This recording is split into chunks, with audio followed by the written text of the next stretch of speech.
Hola a todos, yo soy Valentina Barents, urgencióloga, docente de Medicina de Urgencia UFRO, y les voy a hablar de testículo agudo. Vamos a partir con una definición. El testículo agudo hace referencia a la aparición de nuevo dolor, inflamación y o sensibilidad del contenido intraescrotal. Y hay que entender que esto es más bien un término paraguas que abarca varias patologías distintas.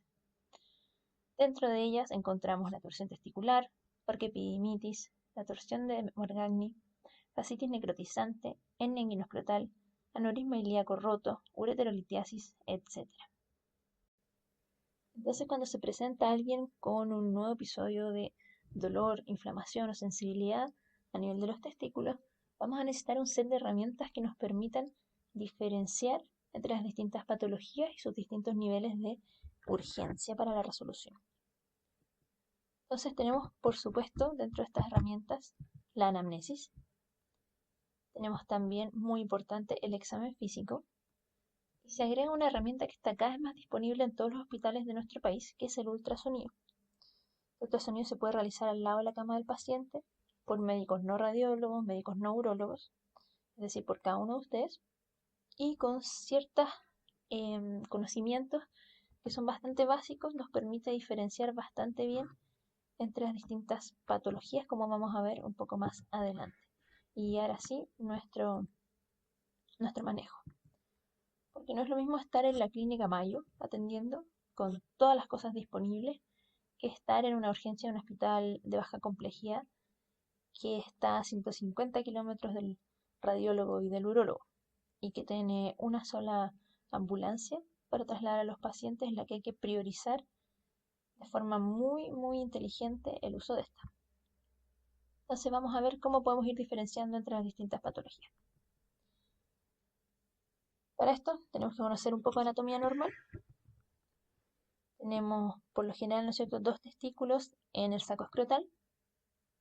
Por la cara posterior y superior tenemos el epidídimo, que se va a continuar por el conducto deferente, que va a transportar los espermatozoides, y este pasa por el cordón espermático. Y también en el cordón espermático vamos a tener los vasos sanguíneos que irrigan estas estructuras. Entonces, en ultrasonido de un testículo normal, esto es lo que deberíamos ver. En la imagen que tenemos a la izquierda hay un corte longitudinal de un testículo utilizando un transductor lineal con el punto del transductor hacia la cabeza del paciente. Por ende, lo que vemos a la izquierda de la imagen es hacia cefálico y lo que vemos a la derecha es hacia caudal.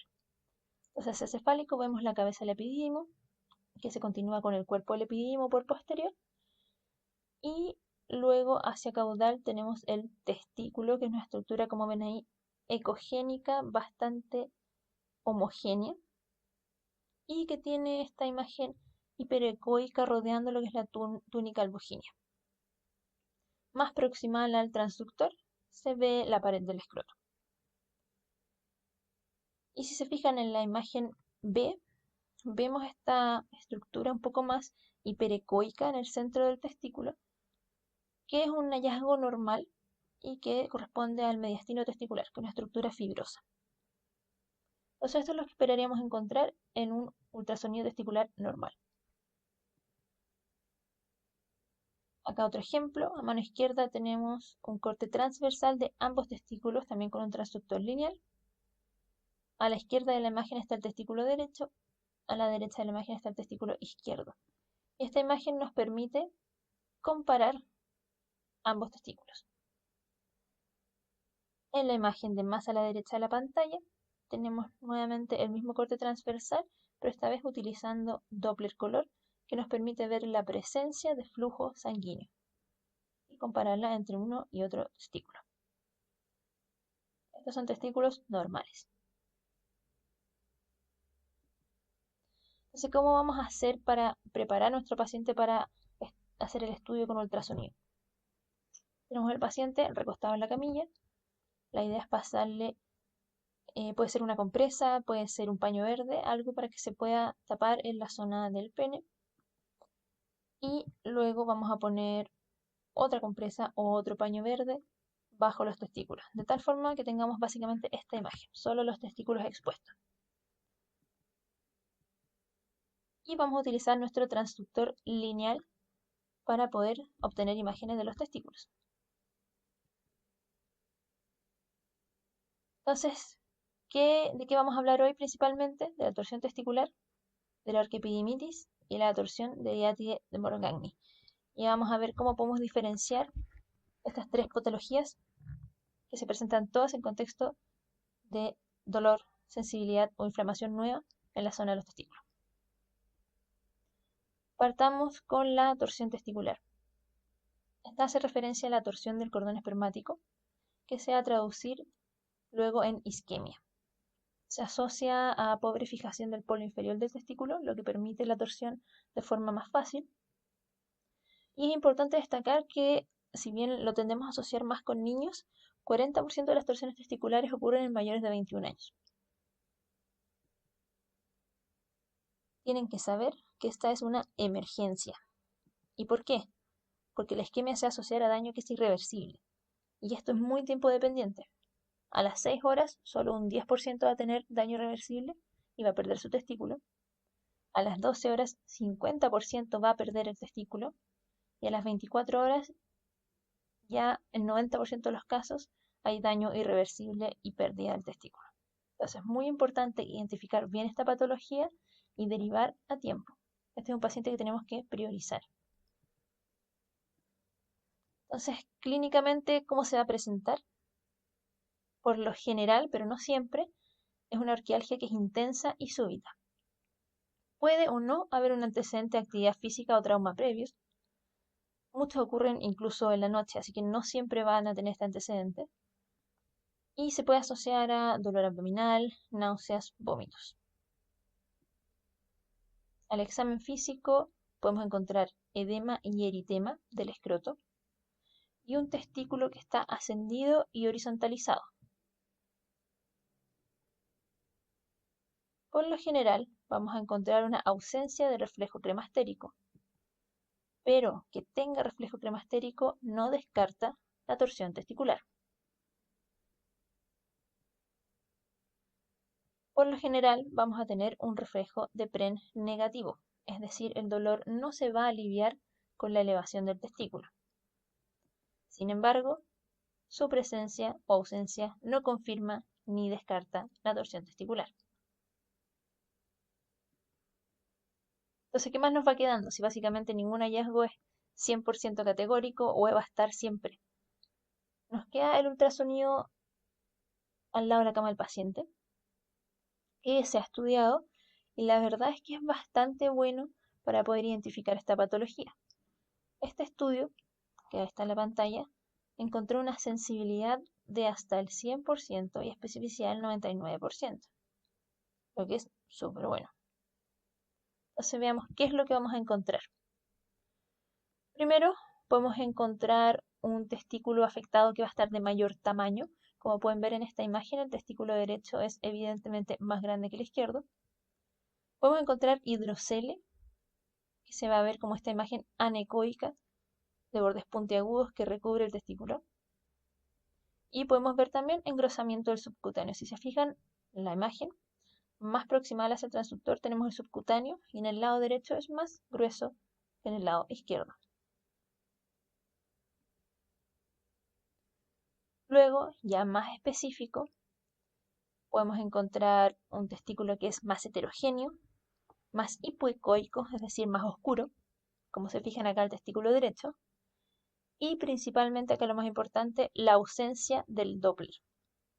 Si se fijan en el testículo izquierdo, vemos color y en el testículo derecho no se ve color. Hay que saber que el Power Doppler es mucho más sensible para evaluar la presencia o ausencia de flujo. No es capaz de determinar dirección, pero sí es mucho más sensible en evaluar la presencia o no de flujo. Entonces acá en esta imagen se utilizó Power Doppler y nuevamente vemos que el testículo derecho no tiene flujo. Ahora, no en todos los casos va a haber una ausencia completa de flujo en el testículo afectado. Cuando hay una torsión incompleta, puede permanecer con cierto grado de flujo. Y aquí las características de este flujo nos pueden ayudar a sospechar la torsión testicular a través del uso del Doppler espectral. Esto es un poco más avanzado, así que les voy a dejar bibliografía para los que les interese adentrarse un poquitito más en esto. También podemos encontrar el signo del remolino, que es básicamente ver la zona de la torsión a la altura del cordón espermático, que se va a ver más o menos como vemos acá en la imagen. El manejo es quirúrgico e incluye la detorsión y fijación testicular, con o sin orquiectomía dependiendo del grado de daño que se encuentre al momento de la cirugía. De seguro que han escuchado también de la detorsión manual. Esta se hace tomando el testículo y rotándolo en forma de libro abierto. ¿Cuál es el problema de esta maniobra? Que un tercio de los testículos está rotado para el otro lado, por ende esta maniobra va a generar aún más torsión. Entonces, ¿cuándo se recomienda intentarlo? Si es que la cirugía está a más de 2 horas. En ese caso lo vamos a hacer y como les digo, el movimiento es en forma de libro abierto. Debemos estar muy atentos a las características del dolor durante este proceso. Es esperable que al tomar el testículo haya cierto grado de sensibilidad, pero si es que francamente aumenta el dolor con la maniobra, ustedes debieran parar y sospechar que en el fondo están generando mayor torsión en vez de detorsión. ¿Y cuándo lo vamos a considerar exitoso? Cuando el dolor desaparece, que toma más o menos 5 minutos, cuando el testículo desciende y cuando retorna el flujo al ultrasonido. Esto no quiere decir que no requiera cirugía, la requiere igual, pero nos da más tiempo. Hay dos QR que los van a llevar a papers relacionados a la detorsión manual y uno de ellos menciona que la tasa de orquiectomía en aquellos en los que funcionó la detorsión manual fue de 2,9% versus un 42% en los que no se logró la detorsión manual. Eso pareciera tener cierto error, pero recuerden que se recomienda en aquellos casos en los que la cirugía se va a lograr en más de 2 horas. Sigamos entonces con la orquiepididimitis. Esta es la causa más común de orquialgia. Dentro de las causas, la más frecuente es la infecciosa, también puede ser traumática, por enfermedades autoinmunes, etc. En los menores de 35 años, por lo general, las bacterias involucradas más frecuentemente son Neisseria gonorrea y Clamidia trachomatis, mientras que en los mayores de 35, E. coli y Pseudomonas. Dentro de los factores de riesgo para desarrollar orquiepididimitis encontramos la patología prostática y los procedimientos invasivos de la vía urinaria. Clínicamente, estos pacientes se presentan con dolor, edema y sensibilidad a la palpación del epidídimo del testículo. La instalación suele ser más progresiva, lo que nos ayuda un poquitito a diferenciarlo de la torsión testicular. Se puede asociar o no a síntomas urinarios y también a fiebre.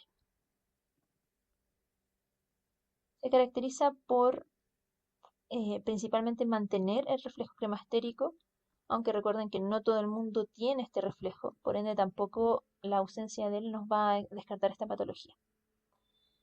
Y por tener un reflejo de PREN positivo, es decir, al elevar el testículo debiera disminuir el dolor.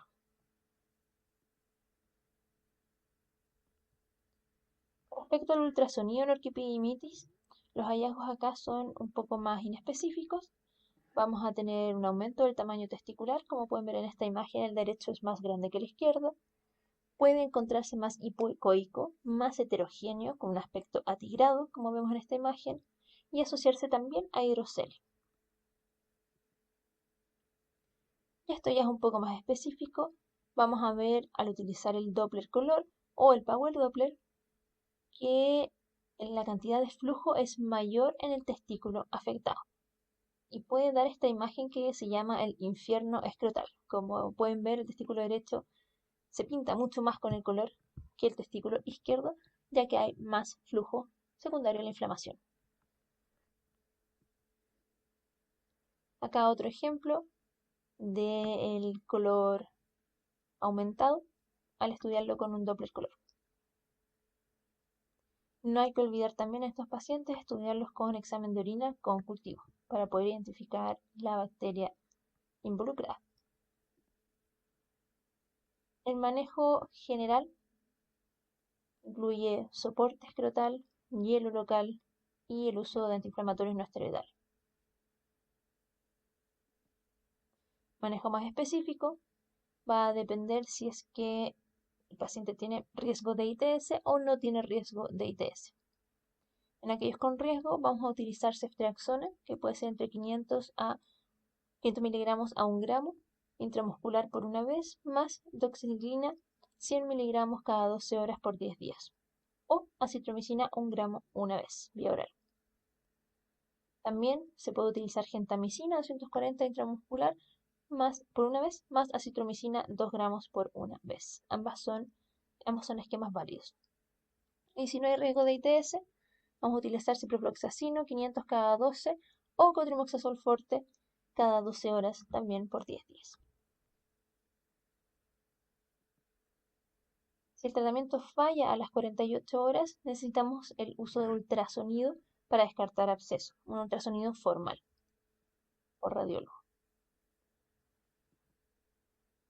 Con respecto a la torsión del apéndice testicular o de Morgagni, hay que saber que este apéndice es un remanente embriológico, no tiene mayor utilidad. Es más frecuente la torsión de este prepuberal y suele ser, como les decía, benigno. Se caracteriza clínicamente por un dolor intenso que se localiza en el polo superior del testículo. Suele ser un poco menos súbito que la torsión testicular y asociarse a menos síntomas sistémicos, menos náusea, menos dolor abdominal. Al examen físico vamos a encontrar sensibilidad a la palpación, sobre todo el polo superior. Podemos encontrar y palpar una masa. Y un poco más específico es la presencia del punto azul, que es lo que vemos en la imagen de la derecha, que es en el fondo la zona donde está la torsión del apéndice testicular. En esta patología debiera preservarse el reflejo cremastérico y en el ultrasonido lo que vamos a encontrar es un flujo normal o aumentado. Puede o no haber hidrocele reactivo también y pudiéramos visualizar también el apéndice de Morgagni con el flujo disminuido como se ve ahí en la imagen, marcado por la flechita verde. Esto es un poco más difícil de encontrar que las otras patologías, pero clínicamente debiera ser más fácil de diferenciar. El manejo general, soporte escrotal, hielo local, antiinflamatorios no esteroidales. Y ahora les tengo un ejemplo. Estos dos pacientes le llegaron a su urgencia de un hospital básico que está a 150 kilómetros del radiólogo y del urólogo. Le llegaron estos dos pacientes más o menos al mismo tiempo. El de la izquierda, el número 1, es un paciente de 21 años sin antecedentes que hace 4 horas empezó con dolor en el testículo derecho, moderado a intenso. Su ultrasonido es el que ven en la esquina inferior izquierda de la pantalla. Testículo derecho, ¿no es cierto? Vemos que está de mayor tamaño, un poco más hipoecoico, más heterogéneo, con hidrocele reactivo, y llama la atención la ausencia de flujo en el Doppler color. Y ahora vamos al paciente de la derecha, el paciente número 2, 21 años, sin antecedentes mórbidos, también 4 horas de dolor testicular derecho, moderado a intenso. Mismo cuadro clínico. Acá, en la imagen que se ve en la esquina inferior derecha de la pantalla, podemos ver que el testículo derecho tiene Power Doppler aumentado con esta imagen que conocemos ya, ¿no es cierto?, como el infierno escrotal. Entonces piensen ustedes, si tienen estos dos pacientes, ¿a cuál van a priorizar para llevar rápidamente en su ambulancia a un centro con capacidad de resolución por urólogo? Número 1, ¿cierto? Porque el testículo derecho tiene ausencia de flujo y es altamente sugerente de torsión testicular. Mientras que el de la derecha tiene un flujo aumentado con infierno escrotal sugerente de orquiepididimitis. El ultrasonido también nos puede ayudar en otras causas de orquialgia.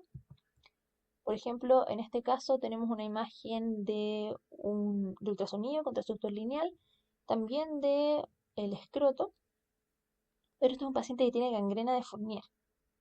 El testículo en sí se ve relativamente normal, pero si se fijan en los alrededores tenemos un aumento del tejido subcutáneo y tenemos estas imágenes hiperecoicas irregulares que corresponden a aire. Este es otro paciente que se presentó con dolor testicular. Si se fijan, acá estamos utilizando un transductor abdominal para examinar la zona baja del abdomen, un corte transversal, y vemos un aneurisma a nivel de la arteria ilíaca. Esto puede ser la causa de su dolor testicular. Y este otro paciente también se presentó con dolor en el testículo. Estamos evaluando la ventana hepatorrenal y podemos ver en esta imagen hidroureteronefrosis derecha, sugerente de un cólico renal como causa de su dolor.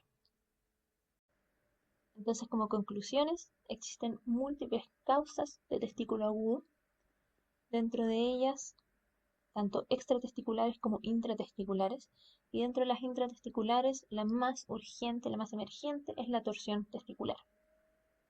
Para diferenciar entre todas estas causas tenemos múltiples herramientas que tenemos que usarlas todas, dentro de ellas la anamnesis, el examen físico y ahora agregamos, ¿no es cierto?, el ultrasonido. El ultrasonido, en caso de torsión testicular, se va a caracterizar por la ausencia del Doppler color o del Power Doppler en el testículo afectado. No se olviden que en algunos casos puede haber presencia todavía de flujo cuando hay torsión incompleta y en estos casos nos puede ayudar las características del Doppler espectral para poder identificar la torsión testicular. Lo importante es que utilicemos todas las herramientas que tengamos para salvar la mayor cantidad de testículos posibles. Espero que les haya gustado la presentación y nos vemos en alguna otra ocasión.